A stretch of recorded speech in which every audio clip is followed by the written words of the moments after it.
Llegó el momento de conocer cómo te impactan las leyes, cómo cambian el curso de la sociedad, porque ahora la Z presenta Cátedra Jurídica. Cátedra Jurídica, los temas jurídicos leves y profundos, conducidos por el doctor Manuel Conde. Buenas tardes, damos inicio a Cátedra Jurídica en la Z. La cátedra de hoy estará destinada a hablar del sistema de defensoría pública de la República Dominicana. Aprovecharemos también para hablar de procedimiento penal. Hablaremos dentro de este procedimiento penal de las medidas de coerción, cuáles son los presupuestos que deben considerarse para las medidas de coerción, la prisión preventiva, las visitas periódicas, en fin, el conjunto de medidas que establece el Código Procesal Penal para de alguna manera asegurar la presencia del imputado en el procedimiento penal. También hablaremos del sistema carcelario de la República Dominicana y especialmente por la situación ocurrida el pasado 19 de marzo en La Victoria, el incendio que dejó un saldo de aproximadamente 12 muertos y varias decenas de heridos. Hablaremos de este sistema carcelario, el sistema penitenciario de la República Dominicana, las estadísticas, todos los números relacionados con la cantidad de presos preventivos, los presos con prisión definitiva y las razones por las cuales nuestro sistema carcelario está tan saturado. Para esta entrevista de Cátedra Jurídica contamos con la presencia del licenciado Rodolfo Valentín, quien se desempeña como director nacional de la Defensoría Pública. Es un especialista que tiene varias maestrías en Derecho Procesal Penal, en Litigación Estratégica, pero por igual ostenta 3 carreras universitarias. Es licenciado en Derecho, pero además es licenciado en Psicología Clínica, licenciado en Psicología Organizacional, pendiente de terminar, pero también tiene títulos de periodista. Es un académico acabado, es un especialista realmente de los tribunales, con muchos años de experiencia en la Defensoría Pública y que hoy está con nosotros para abordar todos estos temas vinculados a la Defensoría Pública, al procedimiento penal y al sistema penitenciario de la República Dominicana. Manténganse en sintonía y en breve iniciamos esta interesante entrevista. En la Z, Cátedra Jurídica.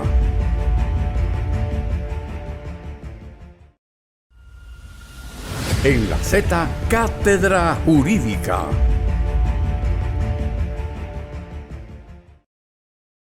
Hoy contamos con la presencia del director nacional de la Oficina de Defensa Pública, el licenciado Rodolfo Valentín. En este primer segmento le damos la bienvenida para comenzar a hablar de todo este tema, de la Defensoría Pública, sus funciones, de procedimientos. Aquí hablaremos de todo, el sistema carcelario. Le damos la bienvenida en esta cátedra especial destinada a la defensa pública. Agradezco, Manuel, la invitación y compartir contigo en este espacio tan importante y tan esperado también por la comunidad jurídica. Gracias. Por los temas que trae, y para mí es un honor compartir contigo y con todos los internautas estos temas sobre la defensa pública, el trabajo que realizamos nosotros como institución y como órgano constitucional. Valentín, al momento de hacer la introducción hablábamos de tu largo currículo, de tu experiencia, tu formación tan completa. Tienes formación en psicología, en clínica, estás en términos de psicología organizacional y tienes varias especializaciones, pero también eres de los fundadores del sistema de defensoría pública con esa larga experiencia. Tú estás ahí arriba, pero vienes desde el primer escalón y tienes toda la experiencia contigo, además de una formación académica sólida. Y también te dedicas a la docencia en la Escuela Nacional de la Judicatura, en el Ministerio Público, en diversas universidades nacionales. Quiero aprovechar esa experiencia para que nos hables primero qué es esto de la defensoría pública, cuál es su origen y su evolución en la República Dominicana. Mira, es importante que la sociedad sepa y conozca que la Defensoría Pública vino a sustituir la figura del abogado de oficio. El abogado de oficio, establecido en la ley de carrera judicial, en la ley de organización judicial, la 821, que todos los abogados la conocemos, el abogado de oficio estaba apostado en los tribunales, en las salas penales, a los fines de cuando llegue el proceso, después de haber pasado la etapa preparatoria, la etapa intermedia. Entonces el abogado de oficio recibía el expediente en la sala de audiencia y no participaba previamente a todo ese proceso antes de llegar allí.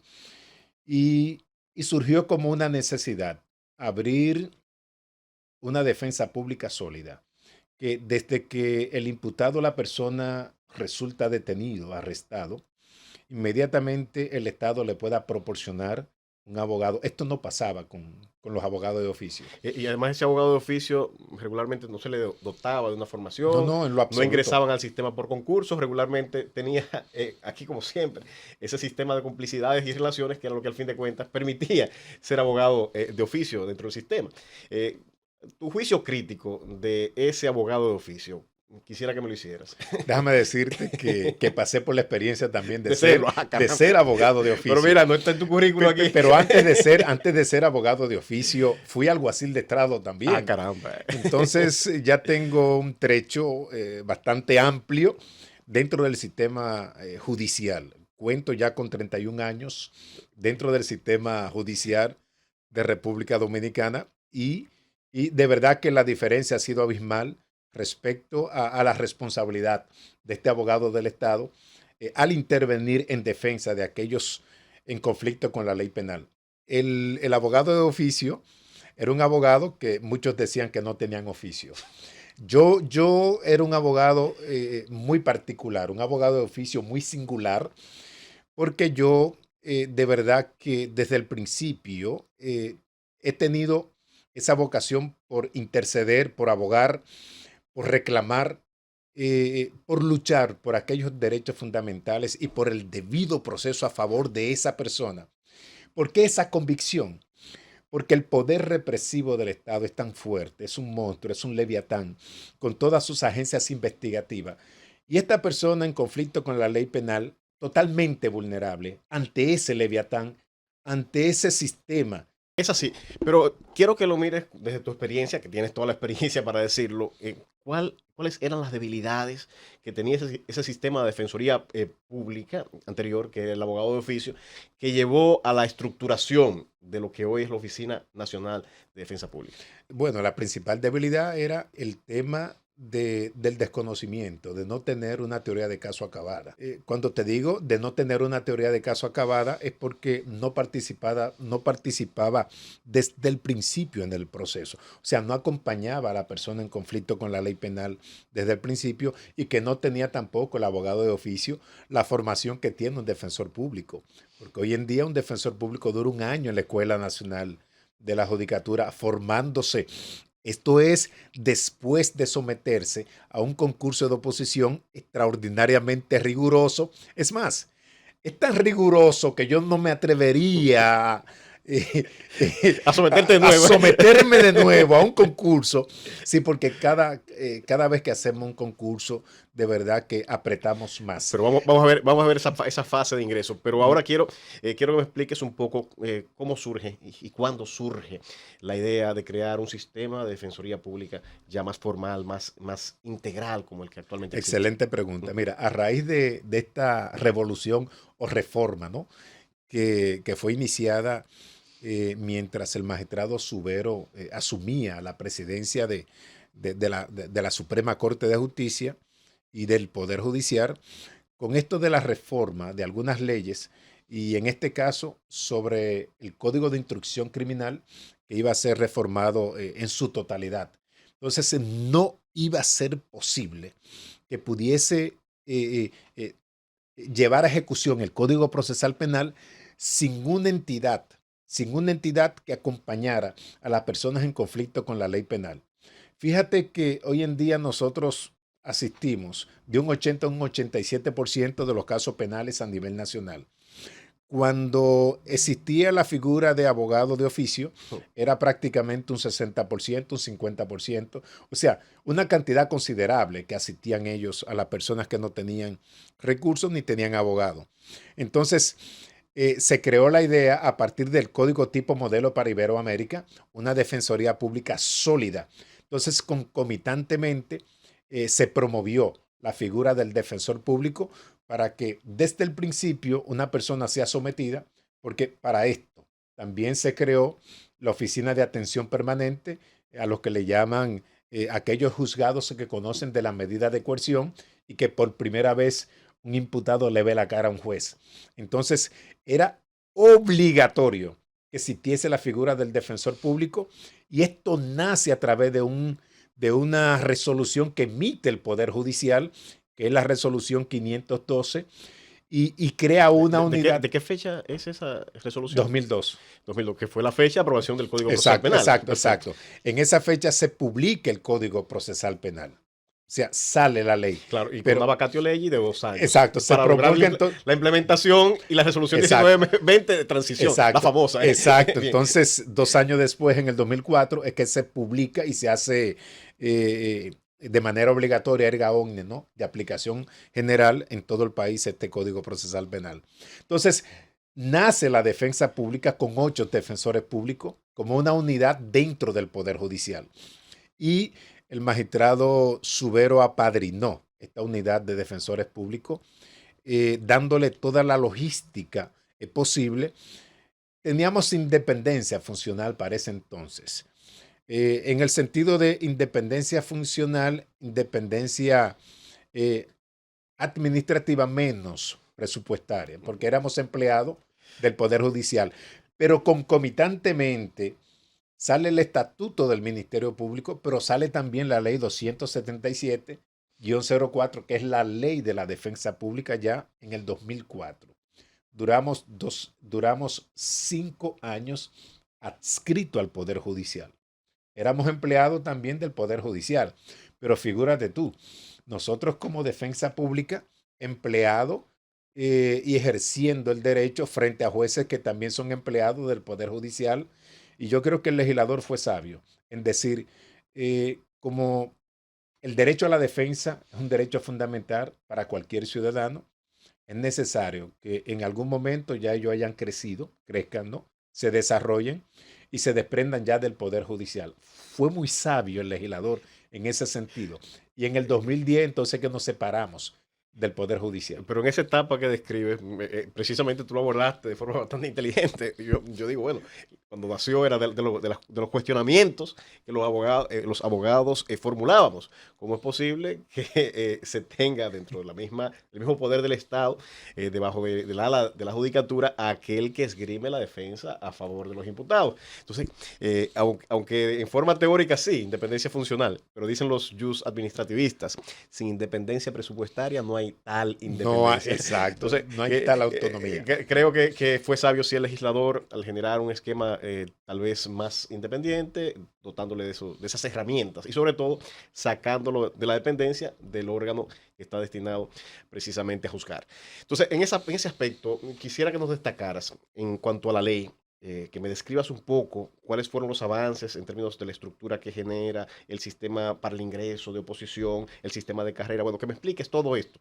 ¿Qué debe hacerse aquellos que aspiran a ser defensores públicos para ingresar y que te admiran a ti, que quieren ser como tú, ese gran abogado que litiga en los tribunales y que se ganó precisamente el prestigio a través de su ejercicio profesional? ¿Qué debe hacer un abogado para ingresar al sistema de defensoría pública? Mira, es una interesante pregunta, Manuel, porque la comunidad jurídica aquí en República Dominicana es amplísima.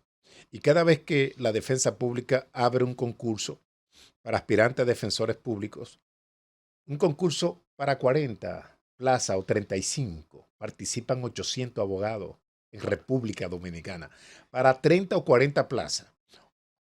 Con esto te quiere decir que la defensa pública es una plataforma importante e interesante para saltar a la fama. Cuando te digo para saltar a la fama es porque de nosotros salen Ministerio Público, salen jueces y muchas oficinas de abogados, grandes bufetes de abogados que son corporativos, que son civilistas y ejercen otra materia, no la penal. Oye, es un lujo tener a un defensor público ejerciendo la materia penal y asumiendo entonces el compromiso de no dejar ir ningún caso, porque en lo penal los abogados tienen la ventaja de que es con la lágrima encima del muerto. O sea, usted cobra isofacto, ahí no se fía, porque no se advierten los resultados. Entonces, Para poder ingresar como defensor público a esta institución, es necesario someterse a un concurso de oposición, como te dije, bastante riguroso. Debe de estudiar materias como derecho constitucional, derecho penal, derecho procesal, derecho de niños, niñas y adolescentes, derechos humanos también, que son los derechos fundamentales positivizados en las normas y, y sobre todo teoría del delito en el ámbito penal. Entonces, esas exigencias de estas materias debe el aspirante estudiarlo. Pasaron el examen. ¿Qué hacen a seguidas para poder ingresar a ser defensores? ¿Inmediatamente ya se ponen la toga y defienden imputados o hay un proceso previo de preparación? No, todavía no pueden ponerse la toga. No. Entonces entran a un programa integral. Ya yo te hablé de las materias, pero es bastante integral porque incluye incluso código de comportamiento ético, incluye también parte de la psicología, porque tú pasas todo el tiempo trabajando temas que tienen que ver con crímenes y delitos y de alguna forma esto puede incidir en la vida emocional del defensor. Aunque es bastante técnico el defensor, pero duran un año ahora en la escuela de la judicatura, preparándose como defensores. Pero sacan al menos un título de maestría durante ese año, ¿no? Mira, un título de especialidad. Okay. Un título de especialidad. Nosotros estamos tratando de que la MESID permita que el programa se pueda transformar para salir con el título de maestría. Excelente. En la escuela de la judicatura. Entonces, terminan el programa. ¿Inmediatamente comienzan o tienen un sistema de pasantías? Mira, ¿Hay una prueba? Inmediatamente terminan el programa, van por 3 meses a las oficinas respectivas, porque participan abogados de todo el país. Entonces duran 3 meses de pasantía al lado de un defensor experto, de un mentor. Claro, de un mentor que es tutorial de esa persona. Entonces, al término de esos 3 meses, entonces quedan nombrados defensores públicos de carrera. Señores, estamos aquí con el licenciado Rodolfo Valentín, director de la Oficina Nacional de Defensa Pública. En breve continuamos con esta interesante entrevista. Continuamos en Cátedra Jurídica en la Z y hoy contamos con la presencia del licenciado Rodolfo Valentín, quien es el director de la Oficina Nacional de Defensa Pública. En la Z, Cátedra Jurídica.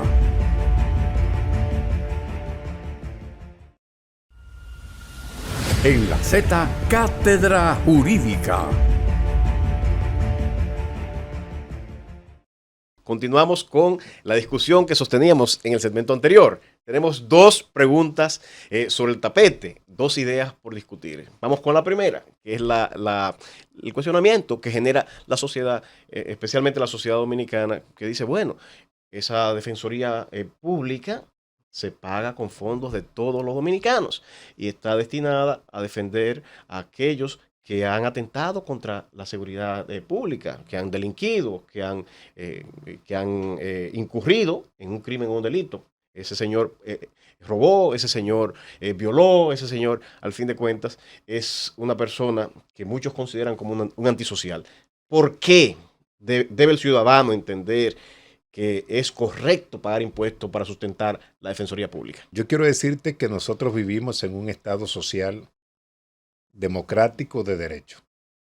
Y esto quiere decir que en una sociedad, dentro de sus estamentos, en el ámbito jurídico debe de haber peso y contrapeso.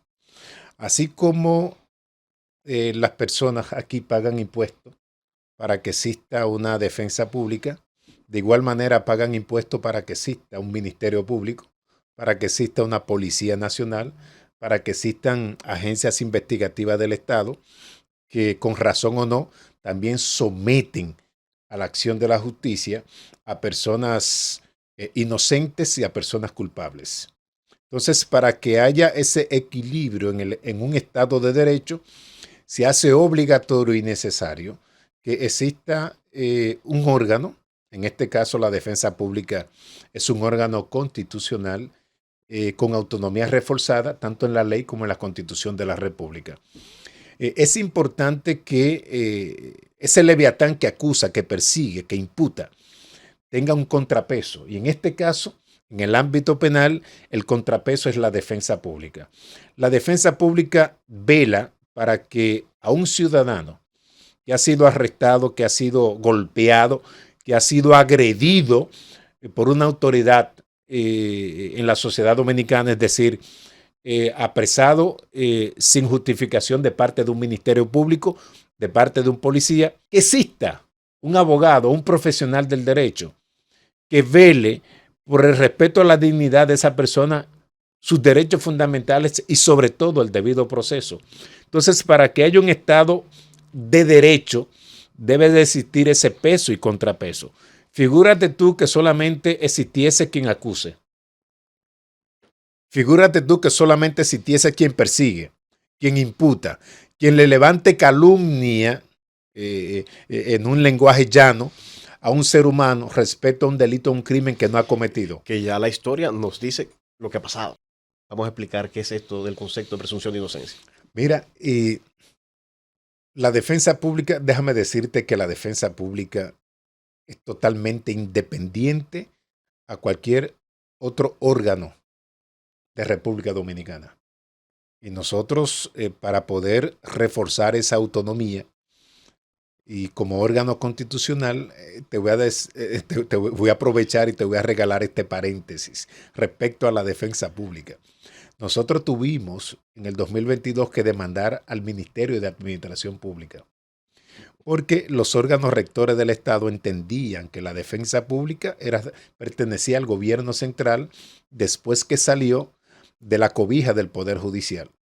Entonces tuvimos que demandar y demostrarle y decirle que somos un órgano constitucional con autonomía reforzada y de esa manera, Manuel, se produjo una sentencia de parte del Tribunal Constitucional, la 0056, 30 de marzo de 2022, estableciendo que ninguno de los poderes clásicos del Estado puede incidir en el servicio de asistencia gratuita que brinda la defensa pública respecto al derecho fundamental, como lo es el derecho a la defensa.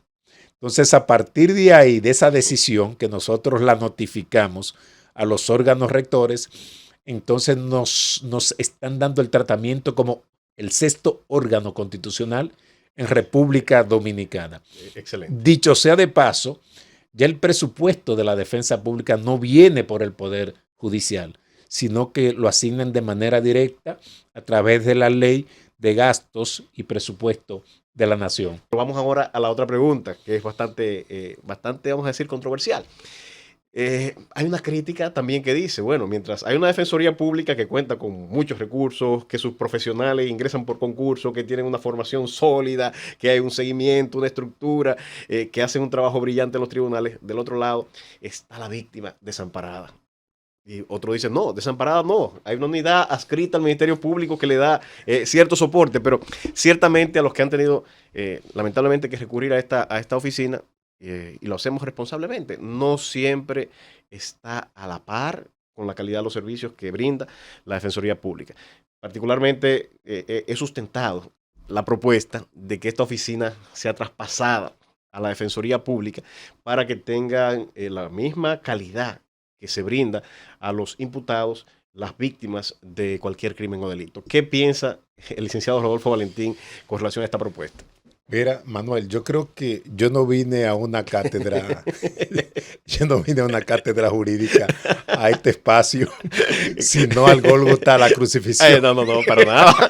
Hay material para responder. Porque, óyeme, las preguntas que he estado haciendo son tan interesantes, tan importantes, y de verdad que fácilmente ponen en tela de juego cualquier comportamiento desde la Oficina Nacional de Defensa Pública.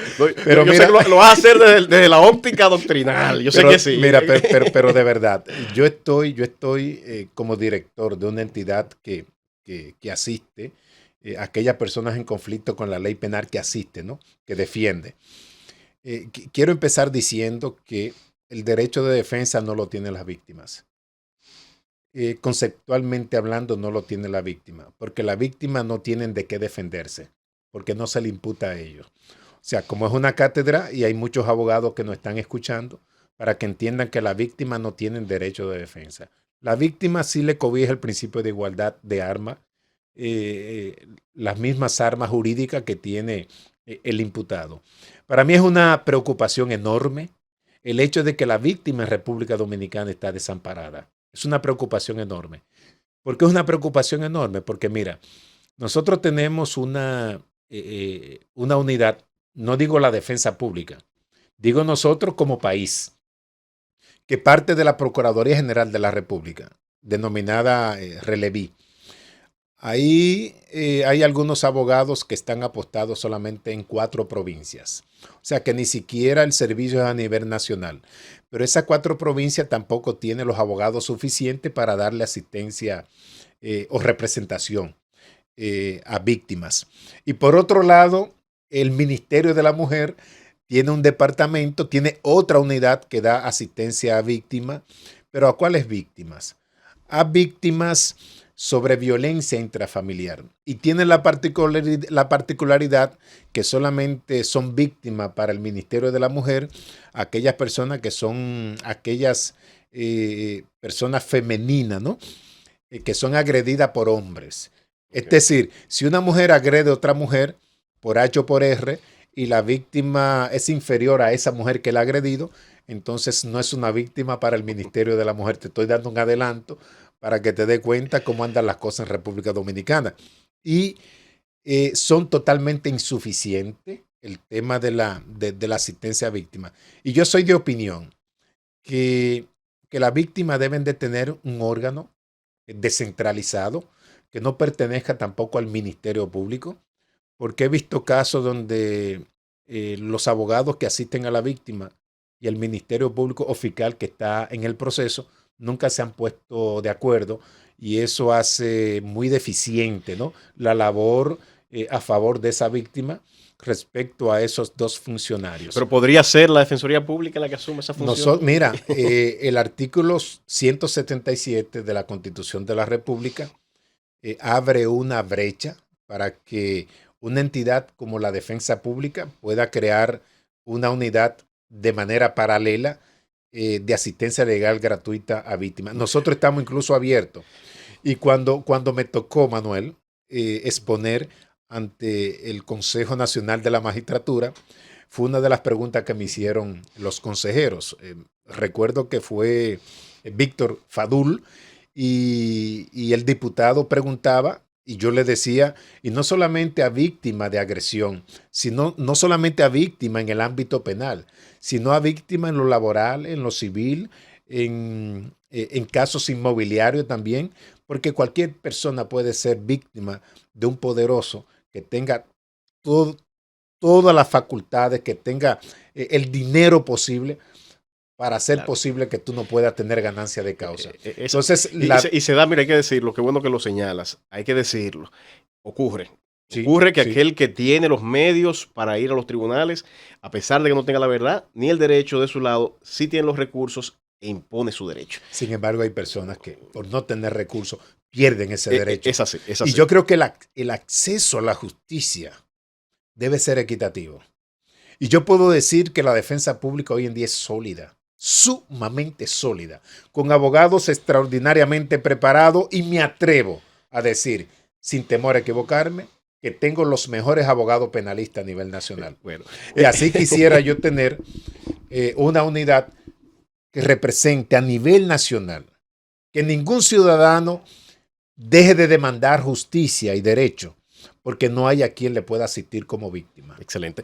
Ahora yo quisiera irnos a la parte procesal. Quiero que como buen especialista en procedimiento y derecho penal, me hables para los que son especialistas y los no especialistas, cuáles son las fases de un proceso penal, desde que se comete el crimen o el delito, cómo llega esa noticia al Ministerio Público, las diferentes etapas hasta que se tiene una sentencia definitiva. Mira, pudiéramos hablar aquí de durar horas, durar meses, durar... Vamos a hacerlo hablando de forma sintética. Hablando de los 400 y pico de artículos que tiene, creo que 449, de artículos que tiene el Código Procesal Penal. Pero inicia con una denuncia o con una querella. una afectación que ha recibido una persona o un agravio en el ámbito penal, ¿no? Tiene el derecho de presentarse ante un destacamento o ante el Ministerio Público a presentar su querella y su denuncia. Esto es una alarma para activar la persecución, la investigación respecto a ese hecho. Y el Ministerio Público tiene la responsabilidad de levantar, de buscar las pruebas necesarias para solidificar esa denuncia. Es muy lamentable que muchas personas denuncian, interponen querella y el Ministerio Público le dice a esa persona que le busque las pruebas. Es muy lamentable que esto pase aquí en República Dominicana. Y es más frecuente de lo que claro, todos imaginan. Y muchas veces esa víctima no tiene la facultad, no tiene las herramientas necesarias para buscar, levantar esas evidencias, esas pruebas. Pero puso la denuncia y el Ministerio Público la recibió, comienza a hacer y a indagar las investigaciones del lugar. Si da el traste con el imputado. Ahí se inicia la fase preparatoria. Exacto, la fase preparatoria. Son varias fases que tiene el proceso penal. Ahí inicia la fase preparatoria, donde el Ministerio Público recolecta las pruebas y con estas pruebas, si son sólidas y suficientes, entonces, si quiere, no es obligatorio, puede solicitar una medida de coerción para que provisionalmente esta persona quede sujeta al sistema de justicia. Eso se llama judicialización del proceso. Y yo soy de opinión, aprovecho la oportunidad, de que el Ministerio Público debe ser árbitro y debe ser mediador. No todo debe de judicializarse. Por eso tenemos nosotros un maratón increíble de imposición de prisión preventiva. Vamos a verlo en el siguiente segmento. Pues, seguimos con la parte procesal. Investiga, recoge suficientes pruebas que dicen que sí que hay elementos suficientes. ¿Qué hace el Ministerio Público? Entonces, ya cuando el Ministerio Público tiene elementos de prueba, ¿no? No necesariamente debe tener todas las pruebas levantadas, conseguidas, procesadas, no necesariamente. Basta, hablan de cintila probatoria. El Código Procesal Penal de Chile sí utiliza este término, cintila. Aquí no lo tenemos. Pero si tiene indicios que pueden dar apertura, ¿no?, a una investigación mucho más seria y mucho más profunda y colectar pruebas, entonces puede que tenga algún valor ese proceso iniciado por el Ministerio Público. Bueno, ya tiene todas las pruebas, puede pedirle al juez de la instrucción ante la oficina o el tribunal o el juzgado de atención permanente. Señor juez, yo necesito mantener custodiado o mantener preventivo, mantener detenido o con alguna otra medida a este señor, porque puede sustraerse del proceso, una fianza, presentación periódica, bueno, lo que entienda el Ministerio Público puede solicitar. Entonces, si el juez se encuentra al lugar, ¿no?, a imponer alguna medida, cual que sea, queda sujeto al sistema. Muy bien, pero avanzamos. Se recoge toda la prueba, se concluye la fase preparatoria. ¿Cómo concluye esa fase preparatoria? Entonces, mira, la parte preparatoria concluye con una acusación presentada por el Ministerio Público. Es un escrito con todas las pruebas, los testigos, los hechos, el relato fáctico, como se le dice, relato fáctico. Entonces, en esa etapa intermedia, el juez decide si se apertura juicio o da un auto de no lugar. Pero eso es una de tantas alternativas. Si no encuentra pruebas suficientes, puede simple y sencillamente archivar el expediente. Bueno, por eso te dije. ¿O qué otras cosas más? Hay más de 5 resoluciones alternas al conflicto. ¿Cuáles son esas alternativas que tiene está al concluir la fase definitivo, el archivo definitivo, el archivo provisional, está el criterio de oportunidad, suspensión condicional del procedimiento, suspensión condicional de la pena. Todas esas medidas alternas solucionan el conflicto, lo puede solicitar el Ministerio Público. Y si nos vamos por el camino de la acusación, entonces va un juez de la instrucción a la etapa intermedia, ¿cierto? Exacto. Entonces, ¿qué es lo que conoce ese juez de la etapa intermedia? Mira, en la etapa esa respuesta la vamos a dar, en el siguiente segmento, luego de esta breve pausa. Manténgase ahí en sintonía. Estamos con el licenciado Rodolfo Valentín, quien es el director de la Oficina Nacional de Defensa Pública. En la Z, Cátedra Jurídica.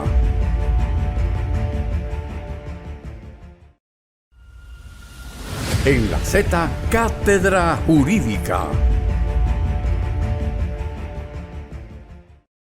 Continuamos en Cátedra Jurídica en la Z. Tenemos y contamos aquí con la presencia del licenciado Rodolfo Valentín, director de la Oficina Nacional de Defensa Pública. Estamos en la fase, en la explicación de las diferentes fases del proceso penal. Ya se explicó, el Ministerio Público, una vez se interpone la querella o que tiene la noticia criminis, que sabe del delito del crimen, inicia la fase preparatoria, investiga, ya al concluir la investigación puede establecer si hay elementos suficientes para presentar acusación o alguna de las soluciones alternativas que bien explicaba el licenciado Valentín, que puede ser una suspensión condicional del procedimiento, puede ser un archivo, cualquiera de esas alternativas que establece el código. Ahora, si decide acusar, eso va a la fase intermedia.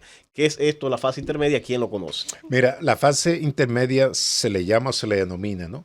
Audiencia preliminar, o sea, una audiencia antes del juicio. Y la audiencia antes del juicio, la preliminar, lo único que hace es examinar si las pruebas fueron obtenidas de manera legal.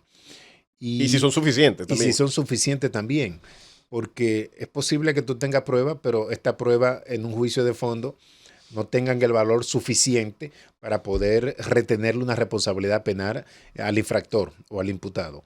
Entonces, ¿qué hace el juez? Examina prueba por prueba. Examina el dedillo.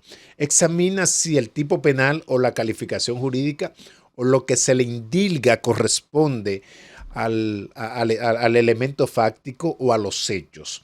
Entonces, todo este examen lo hace, es como una radiografía que hace el juez y dice, esto sí tiene elementos suficientes para ir a juicio y tiene la posibilidad o la probabilidad de retenerle una pena o una sanción a esta persona. Esto hace el juez de la etapa intermedia. Entonces, solo probabilidad, no condena. Exacto, probabilidad. Aunque en esta es la etapa donde puede existir un juicio o un proceso abreviado. Es una etapa especial donde no necesariamente tú puedes ir a juicio. Claro, y nosotros deberíamos de optar más, si acaso hay elementos suficientes, hacer un acuerdo con el Ministerio Público y que haya un penal abreviado. Y si tú admites los hechos y eres culpable, no hay que ir a juicio, no hay que ir a corte, no hay que ir a la Suprema.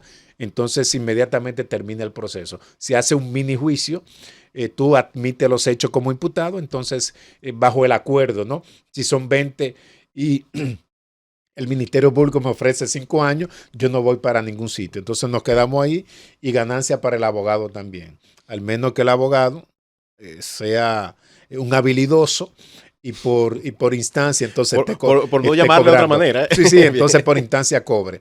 Pero yo no creo que eso sea ético desde el punto de vista profesional, ¿no? Entonces inmediatamente el juez examina esto, toma una de dos decisiones. Esa es una alternativa, el juicio abreviador. La otra, que es la ordinaria, es el camino que usualmente corre. Se ventiló el caso y entonces, ¿cuál es la decisión o cuáles son las posibles decisiones que puede tomar un juez de la instrucción? Mira, hay una de dos decisiones que puede tomar el juez. Auto de no alugar. El auto de no alugar, esto significa que el juez encontró que no hay pruebas o no hay pruebas suficientes o que el hecho no se corresponde al tipo penal o que el tipo penal no existe. Entonces, todos estos elementos que el juez toma en cuenta puede emitir un auto de no alugar diciéndole al Ministerio Público, mira, tú no tienes acusación, tú no tienes elemento para que este joven, para que esta persona vaya a juicio de fondo. Así que él desde ahora obtiene su libertad y nosotros aquí cerramos el caso. Esa es una decisión que puede dar el juez. La otra decisión es el auto de apertura a juicio. Cuando el juez encuentra que sí hay elementos, dice, bueno, acá yo no voy a juzgar, no te voy a imponer 20, 5, 15 años, porque a mí no me corresponde. Examiné las pruebas, sus fuentes son legítimas, son legales. Yo creo que hay pruebas suficientes para que un juez de fondo la pueda examinar mucho más allá que lo que yo pueda examinarle. Entonces, da auto de apertura a juicio. Entonces, y eso entonces abre la fase de juicio. Entonces, ¿no? Abre la fase de juicio. Entonces, en el juicio, ¿qué es lo que se hace? Y rápidamente, ¿cuál es la diferencia con la instrucción? Sí, entonces, en el juicio te esperan 3 jueces. Te esperan 3 jueces. El Ministerio Público, esa imputación que en principio te hacía, se convierte después de la audiencia intermedia en una acusación ya formal. Entonces, en el juicio de fondo, el Ministerio Público le presenta, ¿no?, en bandeja de plata la acusación que está estructurada por el hecho, por las pruebas y por el elemento legal o calificación jurídica que el juez le dio la verdadera fisionomía a la calificación jurídica o al tipo penal que el Ministerio Público en principio había establecido. Porque es posible que el Ministerio Público se equivoque.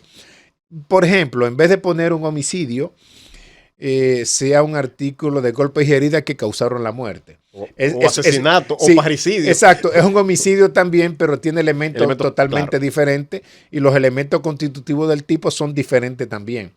O sea que el juez le da la verdadera fisionomía al proceso para que vaya a juicio. Pero que en el juicio también este caso, este expediente, ya entonces aquí viene la producción de pruebas. Es cuando de manera milimétrica el Ministerio Público, la defensa, los jueces comienzan a examinar estas pruebas al dedillo. Entonces, su contenido, la relación que tiene el contenido con los hechos, el tipo penal. La diferencia ahora en este proceso adversarial acusatorio es que en el juicio de fondo son 3 jueces que conocen ahora este proceso. O sea, para usted convencer 3 jueces, usted tiene que tener material de sobra para ello. Entonces, en el juicio de fondo... Y convencerlo fuera de todas dudas razonables. Totalmente, más allá de toda duda razonable. Que es una alta exigencia. Entonces, luego que el Ministerio Público presenta las pruebas, presenta los hechos, entonces dictamina. Entonces, ¿de qué manera dictamina? Bueno, concluye pidiendo la pena o la cantidad de años a imponer a la persona que ha cometido los hechos. Contrario a la defensa. La defensa también hace el mismo trabajo que el Ministerio Público, pero a favor de su imputado. Produce prueba, produce testigo, sobre todo ataca las pruebas del Ministerio Público. Entonces también tiene el acto conclusivo, que también se le llama discurso forense, también se le llama discurso al fondo, el discurso de la defensa. Pero antes de esto hay un discurso de apertura que hace el abogado. Cuando el Ministerio Público presenta acusación, que el juez le dice refiérase a la acusación, a esto se le llama discurso de apertura. Yo aconsejo a los abogados que siempre tengan un discurso de apertura. El discurso de apertura es una sencilla y simple presentación de su teoría de caso. No desarme el caso en esa corta presentación que no puede durar más de minuto y medio. Pero la advertencia que hay jueces que le dicen, diga solamente si está de acuerdo o no con la acusación. Bueno, esto pasa en muchos casos. Esto pasa en muchos casos cuando hay un acuerdo entre las partes. Cuando hay un acuerdo entre las partes, esto pasa. Y jueces que solamente constriñen al abogado de la defensa a decir si está de acuerdo o no, están violando el debido proceso.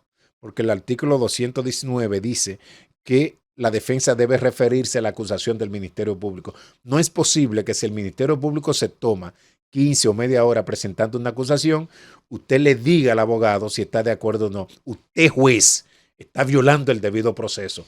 Tiene que permitir que ese abogado presente su discurso de apertura. Avanzamos, termina el proceso, entonces, ¿cuáles pudieran ser así rápidamente las conclusiones a los que arribe ese tribunal colegiado? Mira, puede tomar varias decisiones. Si hay un acuerdo de suspensión condicional del proceso, o sea, puede dividir la pena, una pena 2 adentro, porque también lo escuchan también, este espacio lo escuchan también muchos privados de libertad y saben mucho también de derecho. Claro. Entonces 2 adentro, 2 afuera, 5 años, por ejemplo, 3 adentro, 3 afuera. Bueno, eso es cuando hay acuerdo interpartes. Pero el tribunal, si entiende que no fue probada la acusación, puede declarar la absolución a favor del imputado.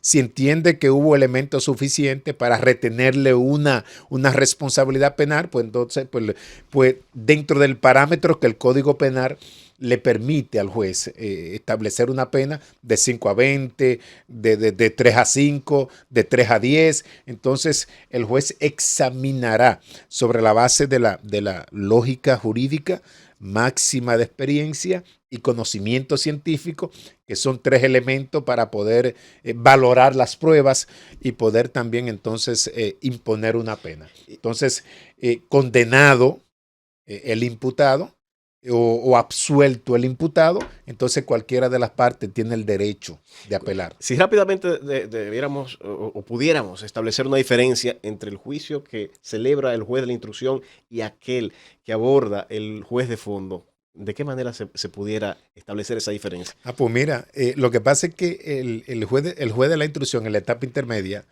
el proceso que se sigue ahí es sumamente sucinto, ¿no? Sucinto. Entonces la diferencia es que tú evitas agotar la etapa de juicio.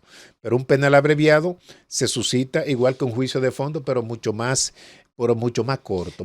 Se le puede decir que es un juicio a la acusación y a la prueba en la fase intermedia y que en el fondo realmente se evalúa la culpabilidad o la inocencia. Totalmente de acuerdo. Bueno, pues entonces ahí luego hay una declaratoria de culpabilidad, condenan en todas las alternativas o cualquier otra. También puede absolverse, resultar absuelto ese imputado. Ya luego se abre la fase recursiva, apelación, bueno, y eventualmente casación.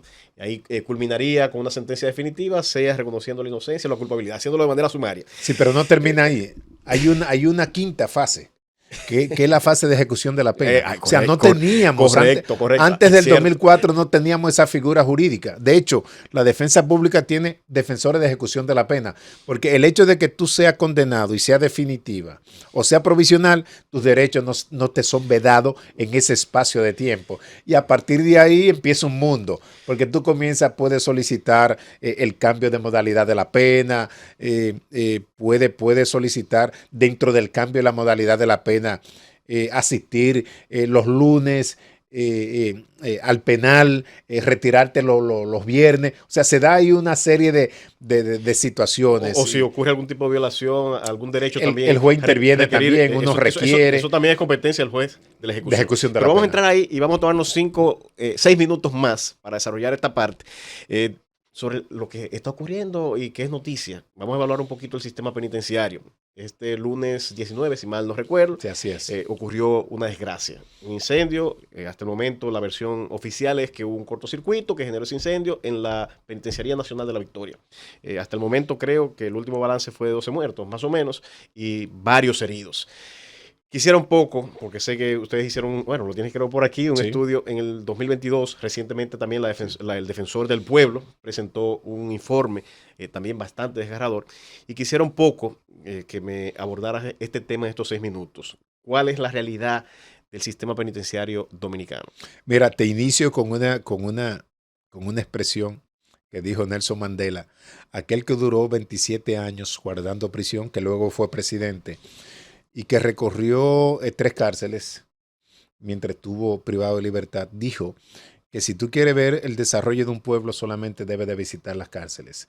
Aquí el sistema penitenciario en República Dominicana ha fracasado. Fíjate que tuvimos la ley 224-84 sobre prisiones y esta ley se cambió y se transformó totalmente por la ley 113-21 y la parte considerativa de esta ley decía que el nuevo modelo no había sido eficiente. Por lo tanto, se crea esta ley. Y hay que hacernos la pregunta. ¿Una ley cambia un sistema? ¿Una ley cambia una mentalidad? ¿Una ley cambia una estructura? Bajo ninguna circunstancia. Aquí quieren inventar demasiado con el tema de las leyes y no le cambian las leyes en la mentalidad de los funcionarios y los incumbentes. Aquí el tema de prisión... Los centros carcelarios son tierra de nadie aquí. ¿Cuál es la realidad en cuanto a la cantidad de prevenidos que tenemos en las cárceles y eso versus la capacidad que tienen las cárceles dominicanas? Mira, nosotros tenemos aproximadamente, o sea, como sistema, ¿no? 26,000 privados de libertad. De esos 26,000 privados de libertad, tenemos unos 17,000 que pertenecen al modelo tradicional. Fíjate que subsisten 2 modelos. Que hay que exactamente que explicar esto. Sí. El viejo sistema. El viejo sistema. Y el nuevo sistema. Y un nuevo sistema que ya sobrepasa las 2 décadas, que son los centros de corrección y rehabilitación, que fueron cárceles que fueron reestructurándose. Y déjame decirte que para esta reestructuración y estos avances, jugó un papel muy importante Roberto Santana. Roberto Santana, que en tema de prisionización es un líder en Latinoamérica. Entonces, han quedado 19 cárceles del modelo tradicional. ¿Qué hace esta ley del 2021? Esta ley dice que nada más va a haber un solo modelo. Entonces, ¿qué está pasando en República Dominicana? Que el viejo modelo está consumiendo el nuevo modelo. Es decir, que las prácticas o las malas prácticas del viejo modelo se están dando en aquel denominado nuevo modelo. Qué bueno explicar que el nuevo modelo hay unos oficiales que custodian, que están con un entrenamiento especial, que hay un sistema con psicólogos especialistas que dan seguimiento, que efectivamente se sigue a especie de un tratamiento para cumplir con el fin de la prisión, que es rehabilitar y reinsertar a esa persona a la sociedad, que esa es la visión de nuestro sistema, cosa que no ocurre en el viejo sistema carcelario. Pero quiero que abordemos un poco las estadísticas, no sé qué tiempo nos queda. Pero ahí quisiéramos abordar las estadísticas de esos que están en prisión. ¿Cuáles están en condición de prisión preventiva y qué porcentaje está con una prisión definitiva? Sin lugar a dudas, nosotros tenemos un 60% de preso preventivo. O sea, más de la mitad de los presos son preventivos. Mucho más de la mitad. Es decir, que de esos que estaban ahí en la Victoria, es probable que incluso personas que han muerto no tenían una sentencia definitiva y que por tanto pudieran incluso ser inocentes. Así es. En el 1952, cuando se construyó la Penitenciaría Nacional de la Victoria, se construyó para albergar 1.200 privados de libertad. Hoy en día tenemos prácticamente 8.000 privados de libertad. Es la que más en la Penitenciaría Nacional de la Victoria. Y quiero acotar que en el modelo tradicional, que son 19 cárceles en esas condiciones, el 40% de los privados de libertad duermen en el piso. Duermen en el piso al lado de letrina, encima de orina, con una insalubridad extrema, en condiciones horrorosas. Entonces, el fin de la pena en esas condiciones es imposible.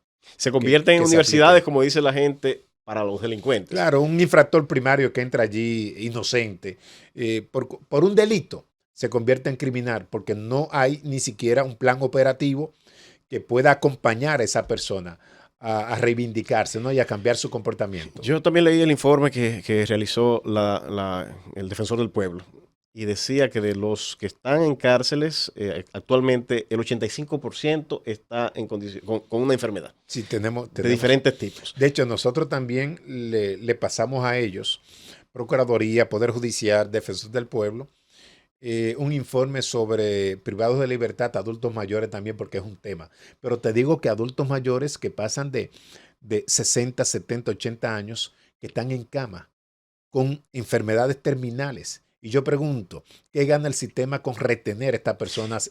Y mueren. Pero también se da el caso de muchos a los que ya la prisión preventiva se ha vencido el plazo. Que mi opinión siempre ha sido que es un plazo matemático. Esa ha sido mi opinión en los tribunales aquí. Sí, totalmente de acuerdo. O sea, debe ser en favor del imputado la interpretación de la ley procesal y eso no da lugar a dudas. Qué bueno que toque ese tema. Entonces, en ese punto, ¿qué porcentaje está, si tienes el dato, en esa condición de que el plazo máximo de la prisión preventiva se ha cumplido y siguen guardando prisión? Mira, estamos hablando de plazo de prisión preventiva. Pero también estamos hablando de plazo de cumplimiento de pena. ¿Cómo va a ser? Sí, también de plazo de cumplimiento de pena. Pero eso es insólito. Mira, con el tema del plazo de la prisión preventiva, del 60% de los privados de libertad que están en prisión preventiva, del 60%, yo te puedo decir que un 35% excede del año de la prisión preventiva impuesta. Y es alto. Sin embargo, nosotros como defensa pública, defensores públicos, o sea, nosotros no dejamos escapar un día de plazo que nos confiere el código para nosotros accionar. Nosotros inmediatamente solicitamos el cese de la prisión preventiva. Y yo digo que muchos jueces son corresponsables de este hacinamiento y de esta maratónica imposición de prisión preventiva en la cárcel en República Dominicana. Que va a ser un tema de un debate especial que anuncio aquí, que vamos a llevar a cabo próximamente, del que usted va a ser parte. No me puede invitar. Y otros actores del sistema. La prisión preventiva al debate será el nombre de esa cátedra jurídica. Y aquí, para evitar la demanda del siguiente programa de nuestro amigo Saldívar, bueno, pues vamos a tener que poner término a esta interesantísima entrevista. No quiero irme ni retirarme. Y sé que también el pueblo está ahí atento a lo que el licenciado Rodolfo Valentín, a quien le agradecemos este tiempo que nos ha dado para educar en materia de defensa pública, procedimiento penal y sobre todo este análisis al sistema carcelario de la República Dominicana. Muchísimas gracias por acompañarnos en el día de hoy. Bueno, gracias a ti, Manuel, por la invitación y por permitirme, ¿no?, compartir contigo estos conocimientos y estas informaciones que yo sé que son de mucha ayuda para la sociedad dominicana y muchos colegas, amigos, abogados y estudiantes de derecho. El único consejo que yo le doy a los amigos que nos escuchan es que usted tiene una oficina de abogados, la más grande del país, con muy buenos abogados penalistas, pero le aconsejo que trate de no meterse en lío ni en pleito, no trate de caer preso, porque vamos a hacer toda la diligencia posible para resolverle su caso. Y usted muy fácilmente va a entrar al sistema. Nosotros vamos a trabajar, pero va a ser difícil. Y largo el camino para nosotros sacarlo de nuevo. Así que evite. Manténgase en el respeto irrestricto a la ley. Señores, con este consejo, esta recomendación, damos por terminado esta cátedra jurídica en la Z. Invitarles a continuar con Migraceta y el resto de la programación de la Z101. Muchas gracias por escucharnos. Y el próximo sábado volveremos a tener otra cátedra jurídica en una producción de la Z101 conducida por el doctor Manuel Conde. Hasta entonces.